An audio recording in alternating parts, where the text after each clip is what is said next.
Hello again YouTube, Pan here, and I'm coming at you with another unboxing video. I say unboxing, there's not actually a box involved. Unenveloping? Veloping, I guess? Anyway, here we go. No creepy strip search gloves this time because this is something that I should feel pretty confident handling with my bare hands, because, fingers crossed, inside this brown envelope there should be some antique silver. So without further ado, let's get slicing.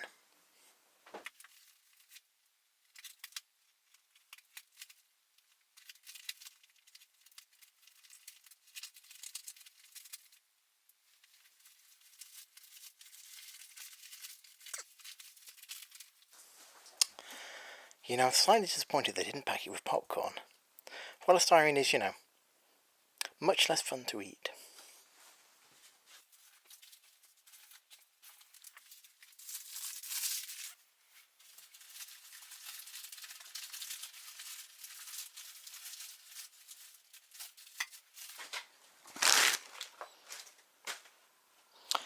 And so, like past the parcel, it's dwindling down and down.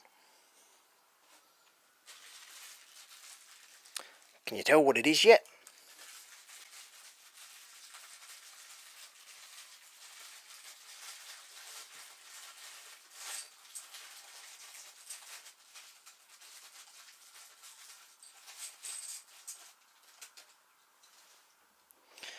It is a job lot of silver half crowns.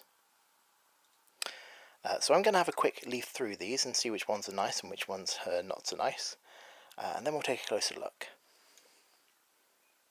So here we have them nicely laid out. So these are 18 silver half crowns from 1915 and 1916. There's 1915s on the left over here, and the much bigger stack is the 1916s on the right. And there's not a lot of variation between them. They're, quite similar sort of general circulation coins. Most of them look like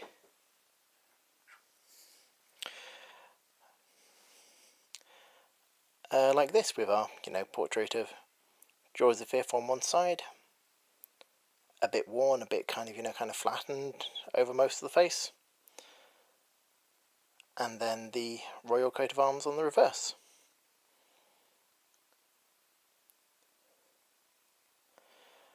Fid Def, Defender of the Faith, Indimp, Emperor of India,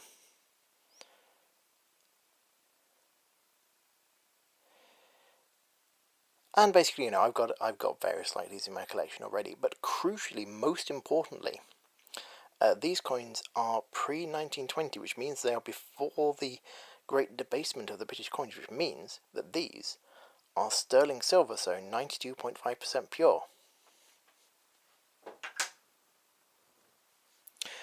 Which is important for two reasons. One, it basically means I'm getting more silver than if I'd bought a bunch of 500 silver coins. But also, when it comes to selling them on, dealers tend to give you a much better price for things that are much purer in terms of their silver content. 500 silver coins, you're more likely to get, kind of quite a bit, like 75% of spot, if that, if you're selling them in bulk. Not that I'm particularly planning on selling these at any point. I don't think they're particularly numismatic. They're all kind of pretty worn. Let's have a look at one. But they're nice enough, and actually kind of having them in this kind of number is a really nice feeling because they have this nice sort of weight in bulk.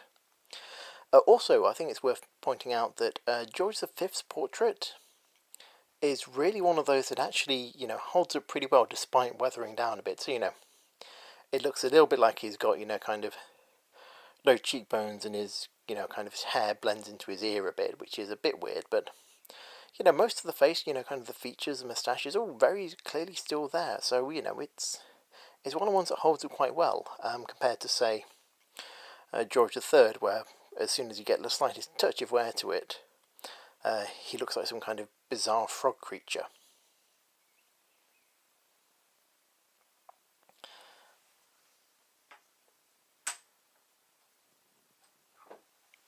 Here we go. I've had a quick look through, and I think this is probably the smartest of the bunch. which isn't saying a huge amount, but it just has a little more definition in the hair, a little more definition around the jawline. One curious thing is that all these half crowns from this period seem to have a bit of a problem with there being a little bit of an indentation in the middle of the shield, and I think it's just because they were, you know, presented with blank discs, and when you stamp it, all of this is being pressed down, but then there's this huge area in the middle where you need all the metal on this side to fill out the face. So actually having a little bit of a depression wearing into this side kind of makes sense. So anyway, that's probably the nicest of the bunch. And you know, it's never going to be great guns because this was, you know, a general circulating coin, far more common than crowns as well. So, you know, there's just many more of these available. The fact that I was able to buy a big jump lot of them and not a huge amount over spot probably tells you that.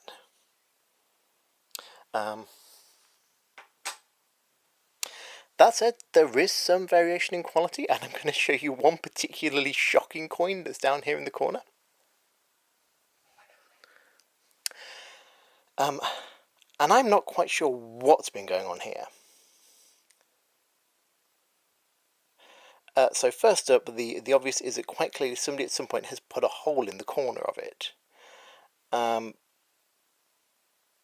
And I'm not sure if that was to make this into a piece of jewellery or something like that, or if it was being hung up somewhere, but what seems to have done more damage though is that somebody seems to have come along later and plugged it. So, you know, so put a bit of silver in, and it doesn't look too bad on that side, but as soon as I flip it over and you get a proper look, are you ready?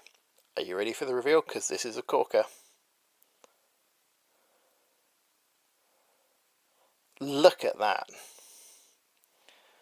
About half the coin has got some kind of awful mottled melting effect on it.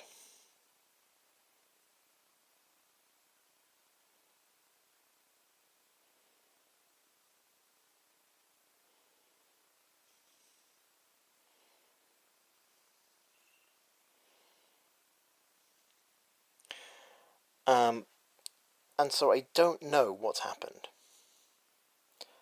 I have a rough guess, and my guess is that whoever plugged the coin kind of, you know, put in a lump of, I don't know, maybe 999 silver or something like that. You know, something nice and soft, and then thought, well, what I'll do to get it to stick is, you know, I'll just sort of melt it a little bit. And so they probably turned a blowtorch on it, and God, you can tell this is bad. The camera doesn't want to focus on it. I think it's, you know, kind of trying to avert its gaze. In fact, I'm so astonished by this, I'm going to see if I can pull out the macro lens. Bear with me. You see that mottled, almost kind of like frosted look over the entire thing? And that's not just because somebody's been, like, you know, polishing it to death with a cloth, because normally you get kind of parallel straight lines with that. It looks like in some areas, like if you look towards the right hand side of the coin behind his neck, almost as if some of the upper surface of the coin has been ablated off. Like if you turn, you know, kind of a heat gun on paint and it starts to blister. So compare and contrast to unspoiled coin, and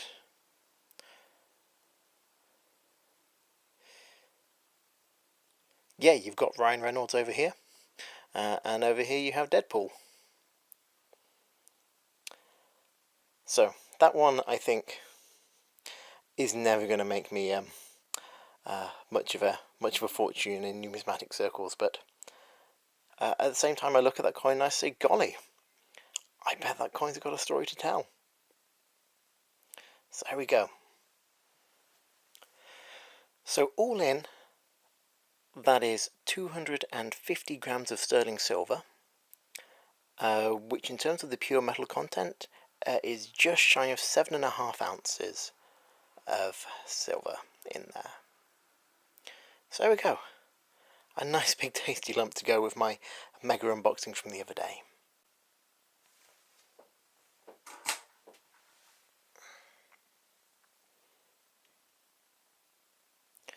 Who says you can't stack vintage silver? Bye for now.